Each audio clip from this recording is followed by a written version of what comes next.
So. Backwards. So it pulls from the side now. Let's put the pieces Okay. Can you, okay, you guys see me, you don't see the document camera, so we're about to get the document camera going. So it works. It's not as near as efficient as it could be. It might. I mean, it would still go.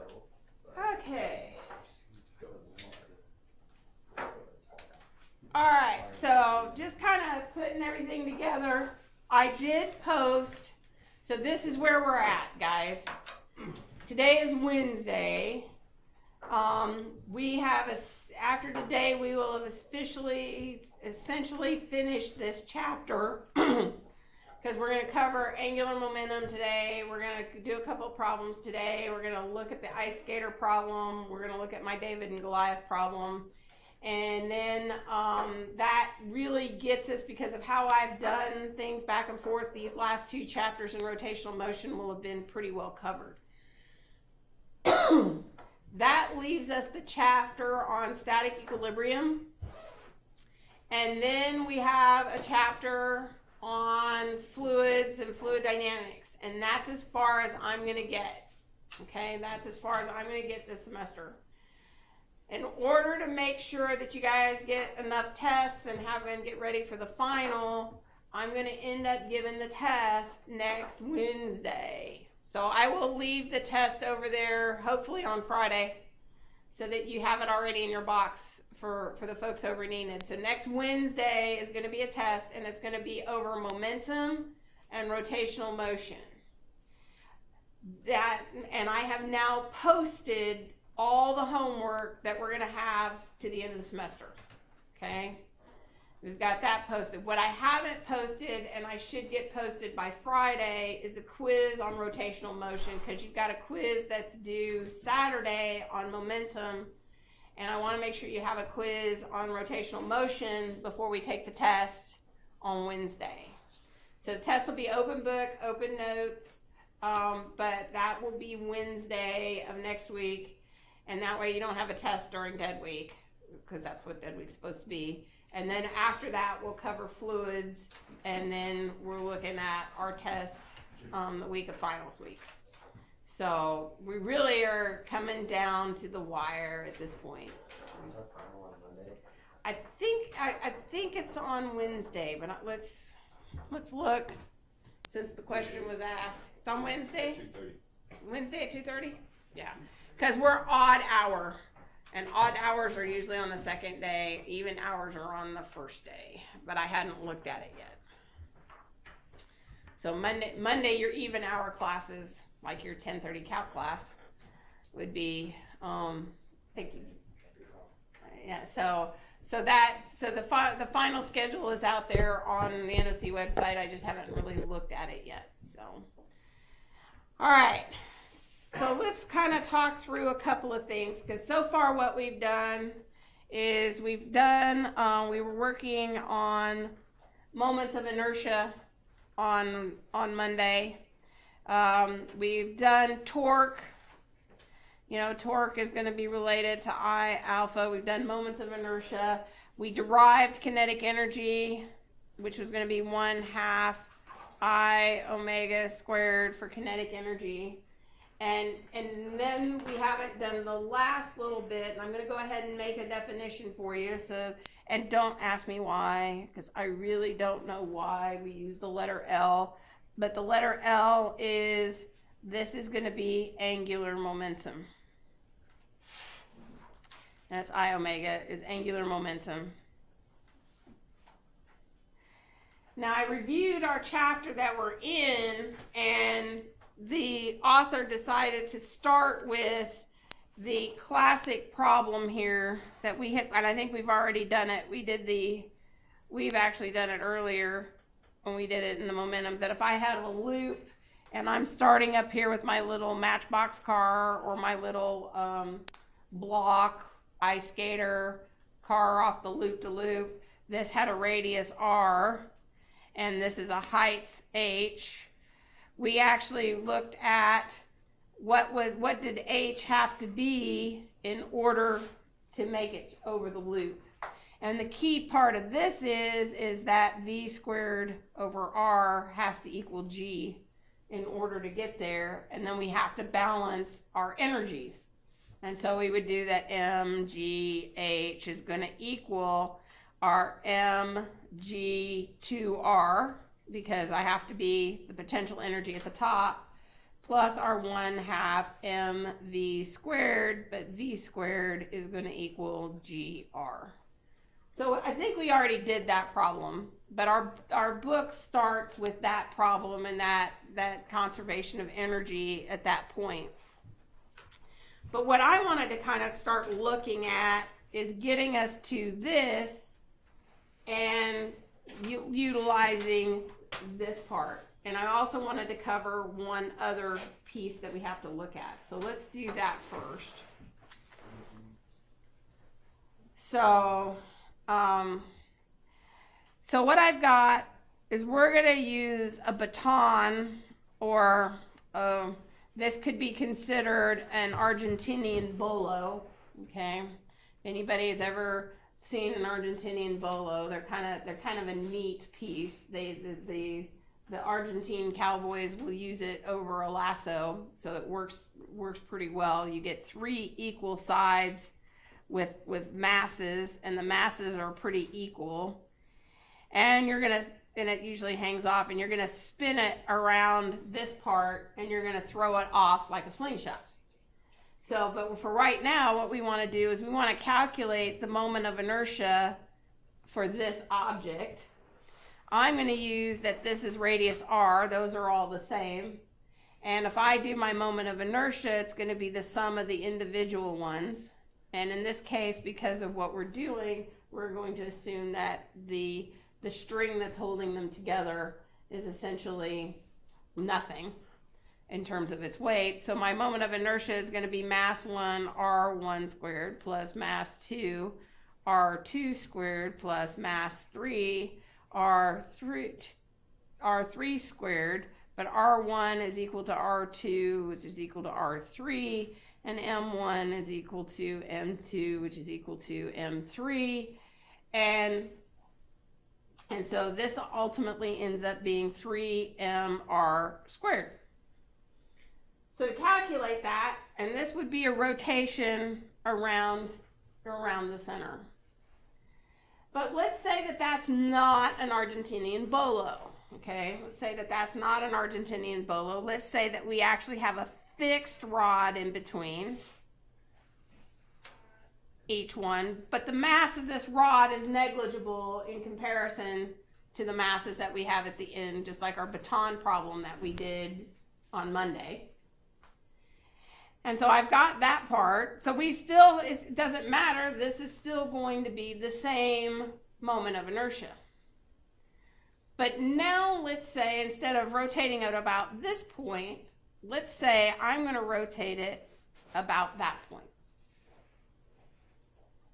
All right, we could do a lot of technical calculations to get there, right? Because I could go ahead and say, all right, at this point, I could do the sum is equal to mass 1 r1 squared, and we'll call this 1, 2, 3, right? 1, 2, 3. And then I'd go, okay, if I'm rotating it around, I've got to deal with a direction, and this is going to be my new value d, and this is going to be my new value d.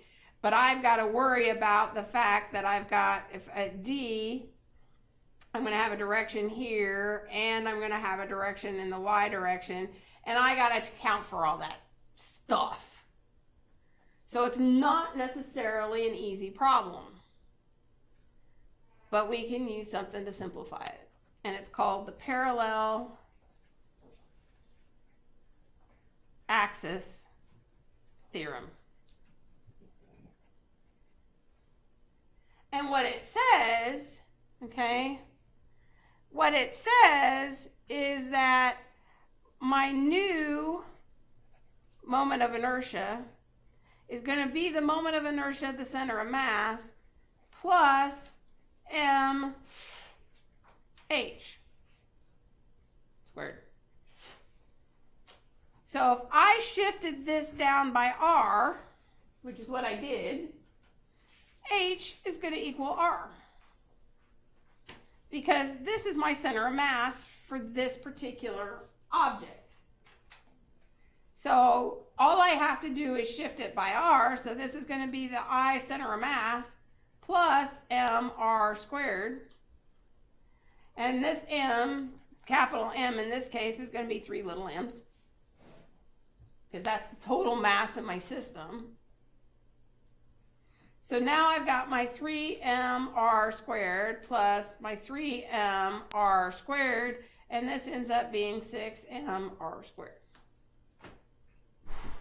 So the parallel axis theorem is going to make our life a lot easier. Okay? Parallel axis theorem is going to make my life a lot easier. So you could take an object.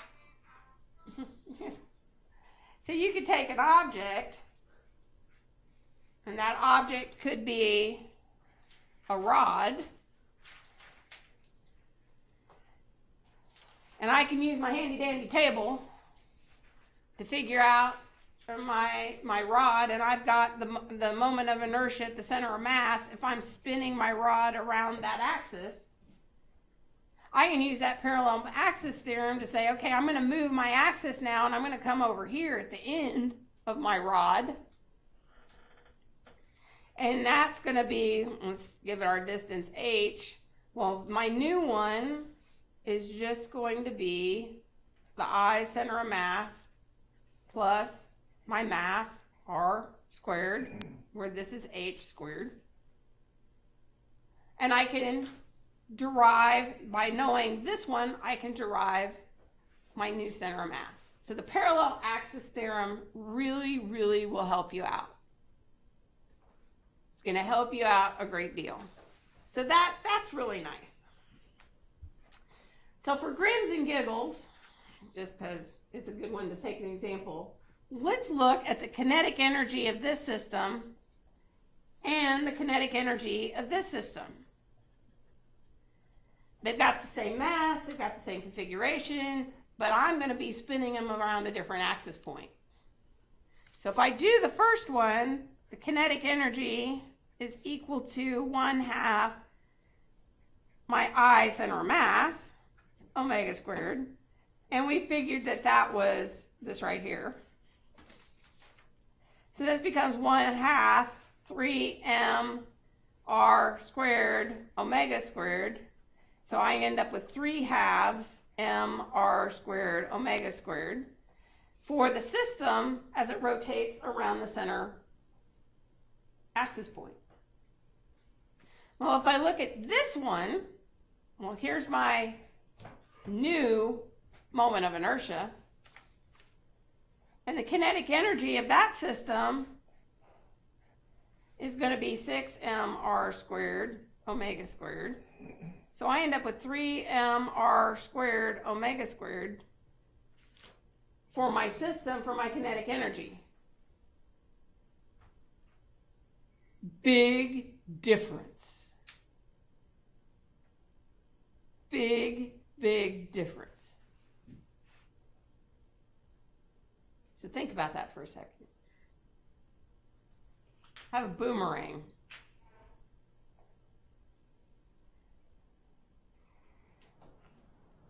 Right? My center of mass of the boomerang is going to be where? Probably right in there somewhere. Not actually on the boomerang itself. But I know I can balance my boomerang, right? So if I'm throwing my boomerang and I'm throwing it from here, look at the kinetic energy that that's going to be carrying. It's going to be a little different than just throwing a rock at something. So if it's the same mass of a rock versus the same mass of a boomerang, I'm going to get a little bit of different just because of the shape of my object, and my moment of inertia is going to come into play, and I've actually got a little bit of a lever arm there, so I'm going to be able to do some different things. So that kinetic energy is going to give us a variety of different pieces. All right. So let's look. Let's see, how do I want to do this?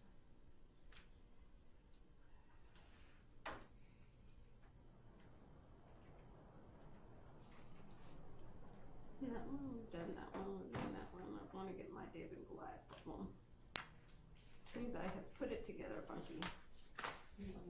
All right. So think of the hammer throw. You guys, we saw that circular motion hammer throw problem before. So I've got good old David here. We all know that story, right? I got David. He's going to have a slingshot. And we're going to be rotating this slingshot around in a circle.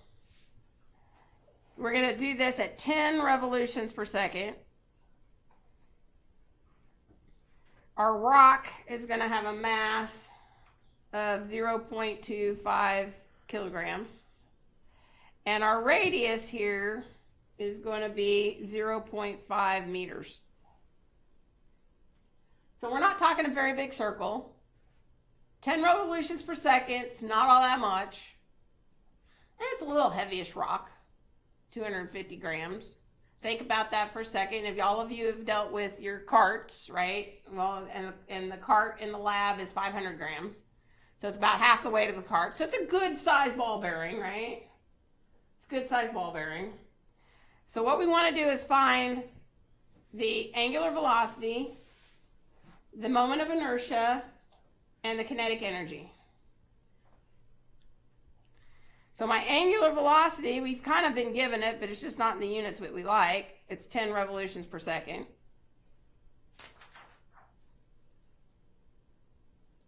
So I have to convert revolutions into radians, and there's 2 pi radians per revolution. And that's going to give me 10 or 20 pi, right? That gives me 20 pi. And if I plug that into the calculator, that actually gives me 62.8 radians per second. Okay, for grins and giggles, let's look at the linear velocity of that. Our linear velocity is r omega. Well, that's 0.5 times 62.8 radians per second.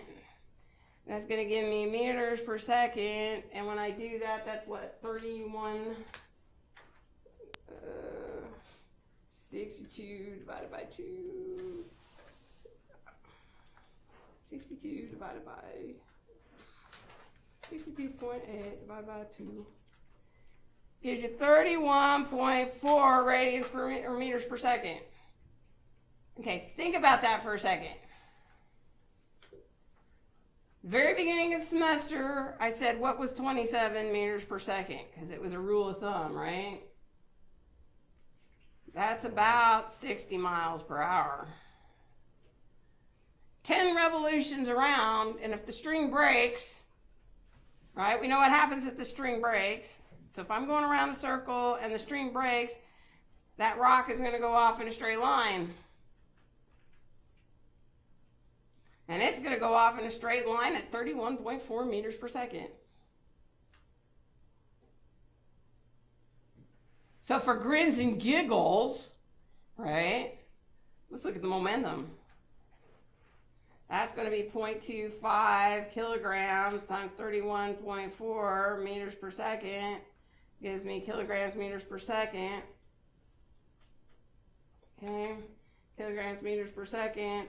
And I get 0.25 times 31.4 gives me 7.85 kilograms meters per second. And what did we say? Impact was the force and the change in time was equal to a change in momentum, right? We said that. So let's just for grins and giggles, right? Let's for grins and giggles look at the force, because we're going to get a change in momentum here.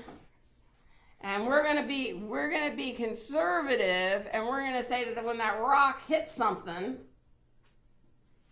the time that it's gonna take to go from its 34.4 meters per second to 0, we're gonna be conservative, and we're gonna say that takes 1/10 of a second.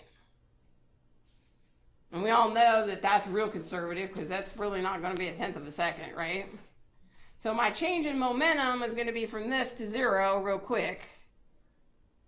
And I'm going to do it in 0.1 seconds, so I'm going to get, so if I divide that by 0.1, that's going to be 78.5 newtons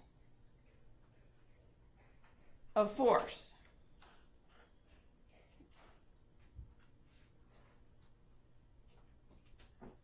So think about that for a second. So if I do divide by 9.8, that's 8 kilograms. If I look at it in terms of kilograms, and we think about it in kilograms, so we can do that conversion into pounds. Now that's 8 pounds. That's 16 pounds of force that's being applied pretty darn quick, right? At least that's just rough back of the envelope calculation. And if I deal with pressure, and I've got my little ball, that's 16 pounds of force. I've got a 16-pound ball hitting me in the head. Not going to fare so well. Not going to fare so well. Going to be a pretty big lump if I survive. That's what they say. The fall doesn't kill you. It's the impact that does. So our little slingshot's not a bad weapon. Not a bad weapon.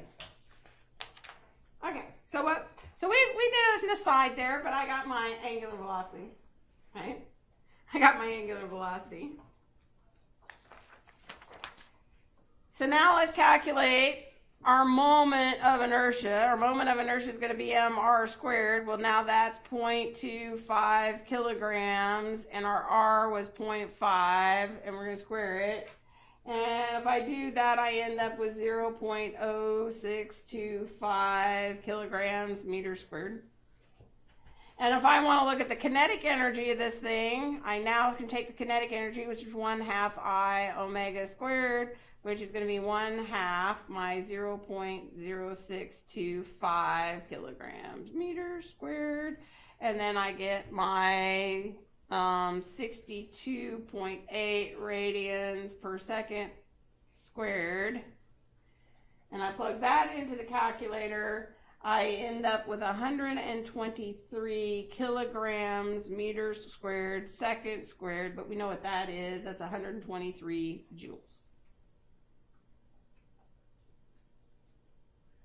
So I got 123 joules.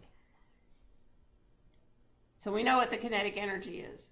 But the kinetic energy is not the total energy.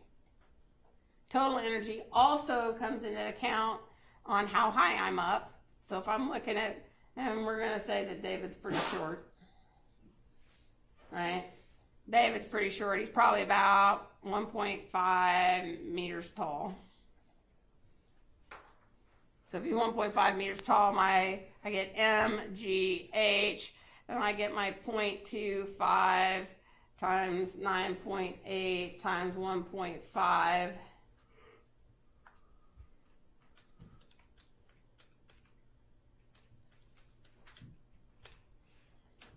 I get 3.675.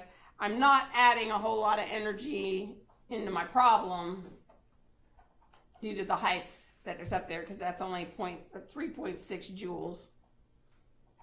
Most of my energy that I'm going to be dealing with is going to be coming from the kinetic energy. So we can play with that. That's kind of a fun thing to start thinking about and playing with. Right? Kind of fun to think about. Kind of fun.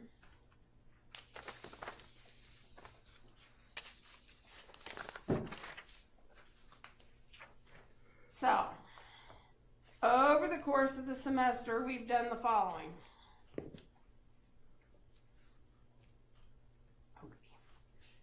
We've done the following. We know that we have conservation of mass.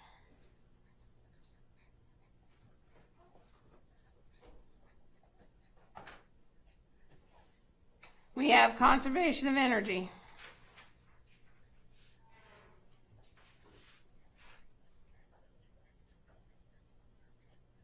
We know there's one that's hanging out there because we talk about it in chemistry. We have conservation of charge.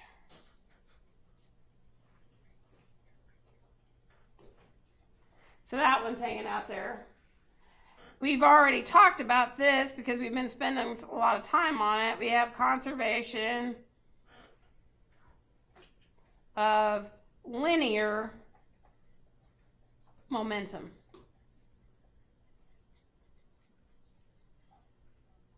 And we even talked about, and we did this on Monday,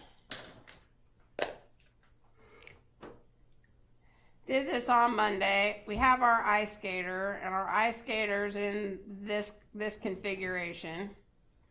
And we said that this is, let's go ahead and call this R.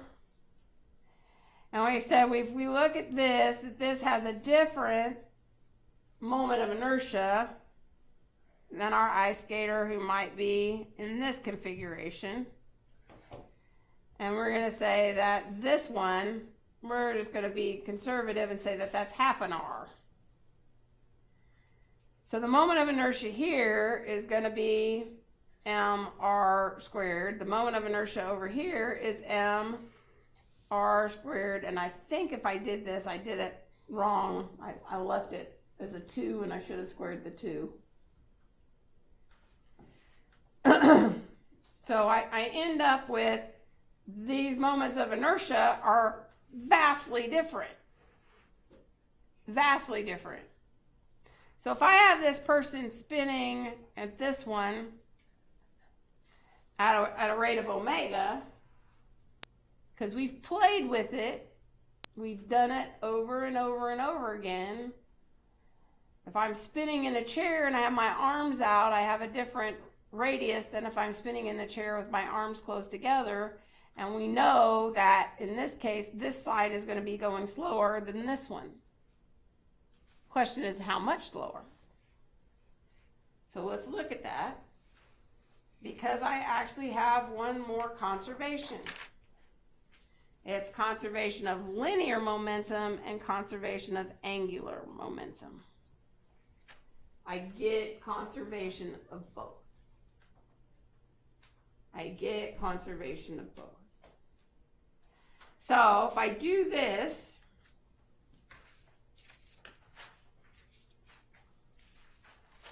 so in the one case, I have mr squared. This case, I have mr squared divided by 4. This one is at omega. We don't know omega nu. That's the thing we don't know. What this is saying is that my angular momentum, which is, by the way, it is a vector quantity. My angular momentum before has to equal my angular momentum after, just like what I've been dealing with all along. Towards the end of the semester, my pins are about to die. So my angular momentum we've defined as I got it right. I omega has got to equal I 2 omega 2.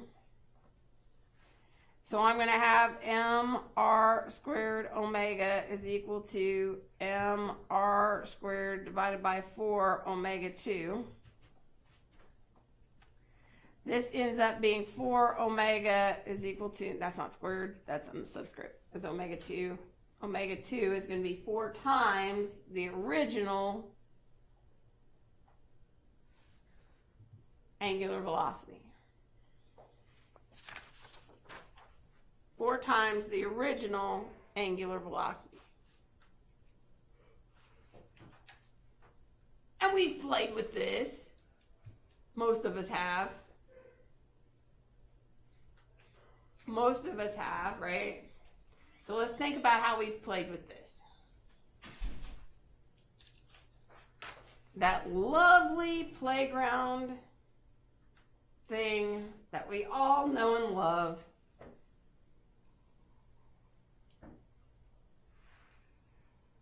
The merry-go-round. We all know and love the merry-go-round, right? So we're going to start here with a merry-go-round that we're going to say, we're going to start it, And the merry-go-round, we're gonna give it a good playground merry-go-round. Probably has, oh, what is it, about 1.5 meters in radius, because that's about 4 feet, right? That's about 4 feet, and that's a little over 4 feet. Okay, we're gonna put the little kid in here. Okay, so we got the little kid sitting on there, and the little kid is gonna be at 0.25 meters away from, and I'm making these numbers up as I go, so we're gonna have to do the calculations. Yeah, the little kid is sitting at 0.5 meters or 0.5 meters away. And our little kid, we're gonna say, is about 15 kilograms. Now I got the big kid, right? The big kid sitting out here at the edge. And we're gonna make our big kid 40 kilograms. Okay? And we're gonna start out at 5 revolutions per second. And what's going to happen is the big kid is sitting out there, and what does the big kid usually do? Big kid's usually mean, cruel, and wicked, right? And jumps off the merry-go-round, right? We've all done it, right? We've all done it. I'm not seeing any smiles. Gee, I can't imagine that we haven't all done this. And we want to know what the new velocity is when the kiddo jumps off. First thing we got to do is we got to know the moment of inertia before, and we got to know the moment of inertia after. Okay, so before, the moment of inertia is going to be the sum of the moment of inertia. So I'm going to get the moment of inertia of the disk, because we're going to assume our merry-go-round is a disk. And it's going to be of the little kid plus the big kid. Now the moment of inertia after is just going to be the moment of inertia of the disk plus the moment of inertia of the little kid. Well, the moment of inertia of the disk is I go to my handy dandy table. And I go to my handy dandy table, and it's going to say it's going to equal 1/2 the mass of my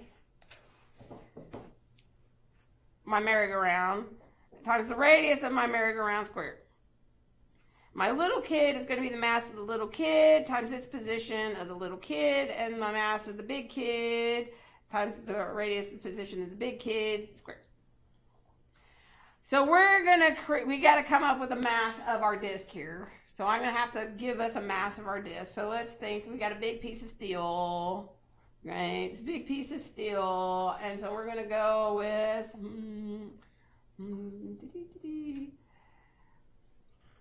that's 40 kilograms, big piece of steel. Let's go to, well, it's probably, let's go 150 kilograms. I think that's a reasonable number. 150 kilograms. So let's do this. We get 1/2 150 kilograms times my 1.5 meters squared plus my little kid, which is 15 kilograms, my 0.25 meters squared, plus my big kid, which is 40 kilograms, times my 1.5 meters squared. If we do that, I'm going to write all the numbers separate so it makes it easier for us.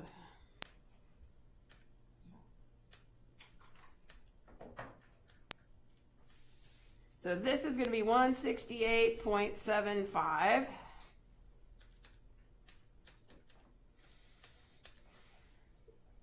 This is going to be 0.935.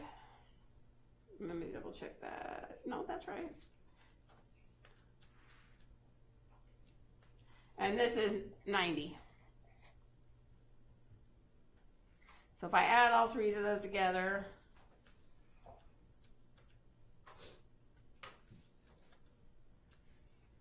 this gets to be about 260. And so now if I do this one, because it's going to be that number plus that one number, it's still about 260. No, it's going to be about 200 and, because we don't add that number. It's the little kid number. So it's going to be, that's 169. This is going to be about 170. Right? Because if I add 1 to that, it's about 170. So, moment of inertia before, speed before is going to equal moment of inertia after, speed after. So I'm going to get moment of inertia before divided by moment of inertia after times my first speed is going to equal my new speed. 5 revolutions per second is going to be 5 times 2 pi. That's going to give me radians per second. So 5 times 2 times pi gives me 31.4 radians per second. 31.4 radians per second. So now I do my before, it's 260. My after is 170. My before is 31.4. And now I get